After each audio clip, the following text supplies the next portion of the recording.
So going into 1985, your WWF Tag Team Champions are the team of the North-South Connection, Adrian Adonis and Dick Murdoch. They have been longtime champions at this point, having had the title since April of 1984. However, in January of 1985, they meet the hot team of the U.S. Express, Barry Windham and Mike Rotundo, with their manager, Captain Lou Albano, and they drop the titles to Windham and Rotundo for their first title reign. So the U.S. Express is going strong for the next 2 months, but right around the corner is WrestleMania 1. And what better tag team attraction than the patriotic U.S. Express defending against the foreign menace of the Iron Sheik and 𝐦𝐫𝐫𝐿𝐵𝐿𝐿. Sheik and Volkov emerge victorious when the Iron Sheik uses manager Classy Freddie Blassie's cane, hits Barry Windham, allowing Nikolai Volkov to get the pin.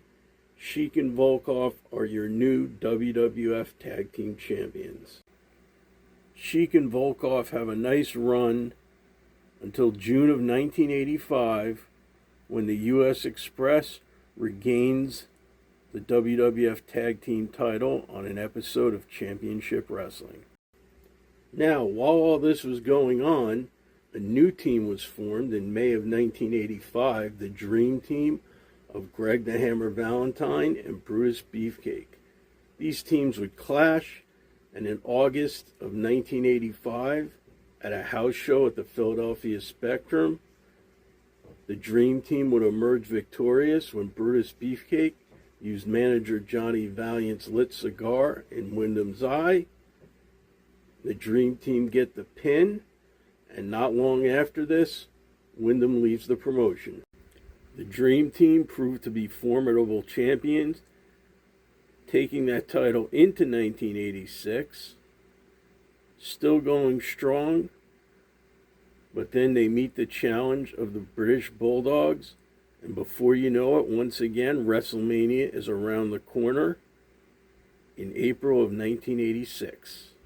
April 7th, 1986, the Bulldogs get their final title opportunity at WrestleMania 2, 1 day before my birthday, incidentally. They have not only Lou Albano in their corner, but Ozzy Osbourne. And in their last title opportunity, they defeat the Dream Team. They win the WWF Tag Team title. The Bulldogs hold the title for the remainder of 1986. However, Dynamite Kid, whose style has him putting his body on the line constantly, is wearing down just as 1987 begins and a new challenge is on the horizon. January of 1987, the Bulldogs meet up with the Hart Foundation on an episode of WWF Superstars of Wrestling. Unfortunately, Dynamite is really hurting at this point. He actually had to be carried to the ring by Davey Boy, although obviously you didn't see that on TV. They do an angle where Jimmy Hart hits Dynamite with the megaphone so that he's on the ground. And during the match, referee Danny Davis is constantly checking on Dynamite, which allows the Hart Foundation to double team Davey Boy, hit the Heart Attack, and take home the victory. The Harts proved to be excellent champions, holding the belts through most of 1987 until October, when they meet the team of Strikeforce, Rick Martel, and Tito Santana. Interesting to note, Strikeforce had only been together for a couple of months, as Rick Martel's previous partner, Tom Zenk and the Can-Am Connection, had only left the promotion in August. So a team only a couple months old beats the Harts for the title. Martel and Santana hold the belts going into 1988, but early on, They get into a feud with one of the most legendary teams in wrestling, especially in the WWF, and I'm talking about Axe and Smash Demolition with their manager, Mr. Fuji.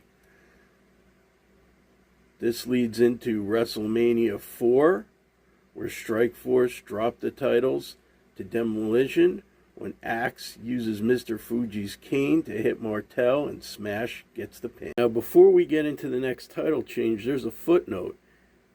In the summer of 1988, the Warlord and the Barbarian, the Powers of Pain, jumped from the NWA and instantly became the top challengers to Demolition. However, this didn't quite go as planned, since Demolition were the home team and proved to be more popular than the Powers of Pain. So, a change would be happening. This change would occur at the 1988 Survivor Series, as Demolition and the Powers captained their respective teams. So, to right the ship, so to speak, Mr. Fuji turns on Demolition, aligns with the Powers of Pain, so now the roles are reversed, and Demolition, who is more popular, is now the faces, and the Powers are now the heels. This was explained on TV, as Mr. Fuji said Demolition had become disrespectful since becoming champions, but the Powers of Pain would be loyal. So Demolition rolls into 1989, still the tag team champions, more popular than ever now that they're in the babyface camp, and fighting the bad guys using the same Demolition hard-hitting style. Let's go back to 1988 for a minute, because there was another team that transplanted from the NWA that had been gaining momentum, and they would finally get into a feud with Demolition that would see a title change occur in July of 1989. I am, of course, talking about Tully Blanchard and Arn Anderson, the former members of the Four Horsemen, who are now rechristened the Brainbusters, managed by Bobby the Brain Heenan.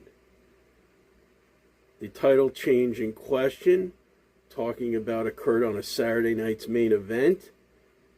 And there's several things to note here. It was a 2 out of 3 falls match, but the Brainbusters, even though they won 2 falls, they won the second fall by disqualification. So technically the titles probably shouldn't have changed hands, but that's how it goes in wrestling sometimes. Certain things will be ignored when they need to. They just do whatever's convenient at the time.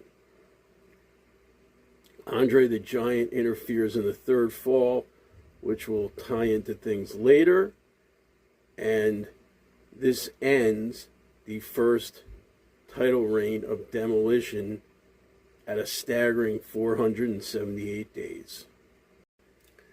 Demolition regains the belts in October of 1989 from the Brainbusters, who were pretty much out the door at that point, as they would be gone from the Federation the next month. However, calling back to what I said before, with Andre the Giant interfering in the original match where the Busters won the title, Demolition would continue the feud with the Heenan family, only have the belts for a couple months, as they would drop it to Heenan's new team of the Colossal Connection, Andre the Giant and Haku, in December of 1989, which would be the final WWF Tag Team title change of the 80s. Hope that trip down memory lane was as fun for you as it was for me. Tag team wrestling was so hot back then. If you did enjoy this, do me a favor, subscribe, comment, like. It really helps the channel grow. And if you missed the other side of things, check out my video on tag teams of the NWA.